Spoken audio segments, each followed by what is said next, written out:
A CPMI do Instituto Nacional de Seguro Social já nasceu marcada pela desconfiança popular, mas nada poderia preparar o público para o verdadeiro choque que tomou conta da comissão quando o advogado Nelson Williams se sentou à mesa. Um homem acostumado a ostentar fortuna, a ser visto em jatinhos particulares, rodeado de carros importados e vinhos milionários. Agora se encontrava diante de deputados e senadores dispostos a arrancar dele cada resposta. A imagem era simbólica.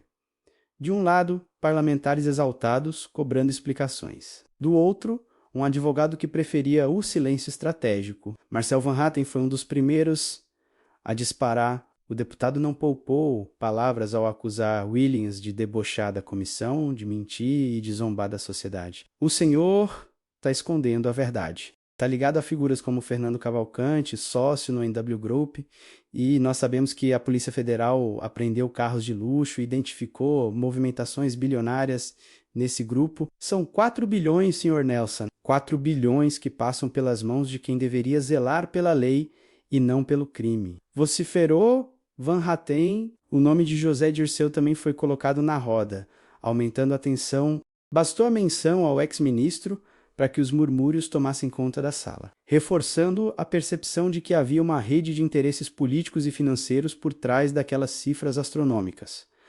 A deputada Bia Kicis reforçou a pressão com um olhar firme, disse: o Brasil não vai aceitar que um advogado se esconda atrás do silêncio enquanto aposentados têm sua dignidade roubada. O senhor movimentou bilhões, mas não tem coragem de olhar para esta comissão e dizer a verdade? A fala inflamou ainda mais o ambiente. A cada frase, a cada acusação, o silêncio de Williams parecia mais ensurdecedor. Mas o ponto alto desse primeiro ato viria com a entrada de Duarte Júnior. O deputado, também advogado, trouxe à tona não apenas os bilhões, mas a própria essência da profissão. Com um tom indignado, ele declarou: eu escolhi a advocacia porque acredito que ela deve ser referência de probidade. O advogado não pode ser manchete policial, não pode usar suas prerrogativas para atrapalhar investigações. Aqui, Sr. Nelson, não está em jogo apenas o seu nome, mas o direito de cada aposentado receber sua aposentadoria sem ser roubado. E o senhor se recusa até a assumir o compromisso de falar a verdade? O choque era evidente. Duarte colocava em xeque não apenas a fortuna e as transações de Williams, mas a imagem que ele construía de si mesmo. Um advogado que se vendia como inspiração para os jovens agora era questionado sobre se não seria, na verdade, um exemplo de contradição e silêncio. A plateia assistia atônita, enquanto os microfones registravam um duelo de palavras que já ficava marcado na memória do país. A pressão aumentava a cada minuto. Van Hatten insistia em expor a suposta ligação de Nelson Williams com esquemas milionários, trazendo à tona apreensões de carros de luxo e o elo com personagens já investigados pela Polícia Federal. O deputado deixava claro que o silêncio não era apenas uma opção, mas um insulto à sociedade. O senhor acha que pode se esconder? Que pode simplesmente calar-se e sair daqui como se nada tivesse acontecido? O povo brasileiro não aguenta mais esse jogo de omissão, declarou. Mas foi Duarte Júnior quem trouxe um discurso capaz de transformar a sessão em um espetáculo ainda mais dramático. Ele encarou Williams e, com a voz firme, lançou a pergunta que ecoaria por toda a sala. Nelson, você assume aqui conosco o compromisso de falar a verdade, sim ou não? O advogado, imperturbável, respondeu: eu já disse a verdade. Eu não tenho nada a ver com as fraudes objeto desta CPMI. O deputado insistiu, como quem desmascara uma contradição. Mas veja, o senhor se vende como inspiração, como modelo para jovens advogados. E, no entanto, diante de uma comissão parlamentar de inquérito, não é capaz de assumir o compromisso público de falar a verdade. Que exemplo é esse? Que advogado é esse que prefere se calar, que prefere se esconder? A cada repetição da pergunta, sim ou não? O silêncio de Williams, interrompido apenas por respostas evasivas, deixava claro que o confronto não tinha fim. Nesse momento, a fala de Duarte deixou a plateia em silêncio. Ele revelou que entre 2016 e 2022, Williams teria transferido 15 milhões de reais para Maurício Camisor. Que case de sucesso é esse em que o advogado paga para trabalhar? Onde está na tabela da Ordem a previsão de um advogado pagar milhões para um cliente? O senhor ostenta vinhos importados, jatinhos, carros de luxo, jardins de 2 milhões de reais, mas não é capaz de explicar de onde vem esse dinheiro. E ainda quer ser inspiração para a juventude? O embate crescia em intensidade, Van Hatten fazia acusações políticas, Bia Kicis reforçava a cobrança moral e Duarte Júnior personificava a indignação da classe. Nelson Williams, contudo, mantinha-se calado, recitando como um mantra: "Eu não tenho nada a ver com o objeto desta CPMI." O contraste entre os gritos dos deputados e o silêncio frio do advogado transformava a sessão em um espetáculo de tensões, acusações e indignação. A cada nova intervenção, o silêncio de Nelson Williams era usado como munição pelos parlamentares. Van Hatten lembrava a ligação com José Dirceu, insinuando que o advogado não agia sozinho. Não se trata apenas de um escritório de advocacia. Estamos diante de uma rede que envolve nomes poderosos, cifras bilionárias e esquemas que lesaram aposentados e trabalhadores. E o Sr. Nelson prefere calar-se? Bia Kicis reforçava a indignação popular enquanto idosos lutam para receber suas aposentadorias. O senhor desfila em jatinhos e jardins milionários. E tem a coragem de vir a esta comissão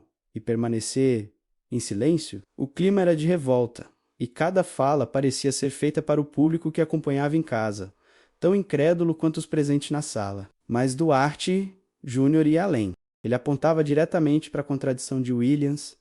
O senhor se apresenta nas redes sociais como um tigrão, como alguém que exibe fortunas, viagens, vinhos caros, mas aqui, sem filtro, sem celular, se mostra um fantoche, um advogado que não honra a advocacia, que não inspira ninguém, que se esconde atrás de frases prontas. O senhor tem a chance de mudar sua história agora, mas prefere o silêncio. Esse é o verdadeiro Nelson Williams? As palavras cortavam como lâminas. A cada acusação, o silêncio se tornava mais pesado. A cada pergunta sem resposta, a indignação crescia. E o público, seja no Congresso, seja nas transmissões, já não via apenas um advogado no banco dos réus políticos, mas um personagem que simbolizava tudo o que a sociedade repudia: riqueza sem explicação, silêncio diante da justiça e uma suposta rede de poder por trás dos bastidores. O desfecho da sessão foi tão simbólico quanto explosivo.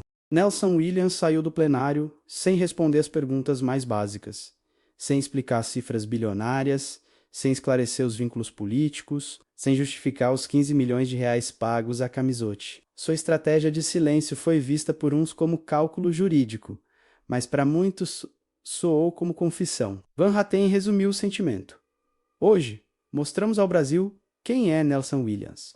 Um advogado que se cala diante de bilhões em jogo, que se cala diante de acusações de ligação com figuras investigadas, que se cala diante da verdade. Esse silêncio é o retrato de uma advocacia que envergonha o país. Bia Kicis reforçou: o povo brasileiro não aguenta mais ser roubado, e o silêncio do senhor só reforça o que todos suspeitam. Enquanto o povo sofre, o senhor se esconde. Mas foi Duarte Júnior quem deixou a frase mais marcante do dia: Nelson, nas redes sociais, você é o tigrão. Aqui, diante da verdade, se mostrou um fantoche. Não há inspiração em sua postura, não há probidade em seu silêncio. A advocacia brasileira não merece esse vexame, e a sociedade muito menos. Assim terminou a sessão.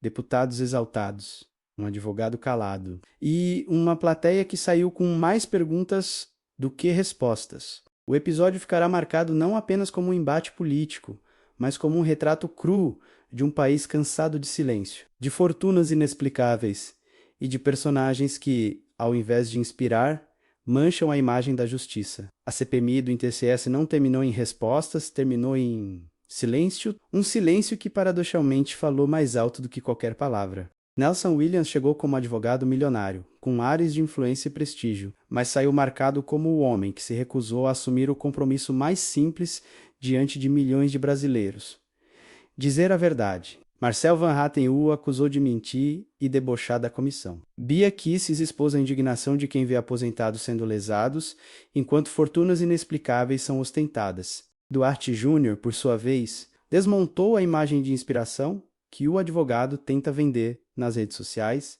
chamando-o de fantoche diante da verdade. No fim, ficou claro que não se tratava apenas de cifras bilionárias ou de carros de luxo apreendidos. O que estava em jogo era a confiança da sociedade, a dignidade de aposentados e a credibilidade da advocacia. O silêncio de Williams não abafou a pressão, menos ao contrário.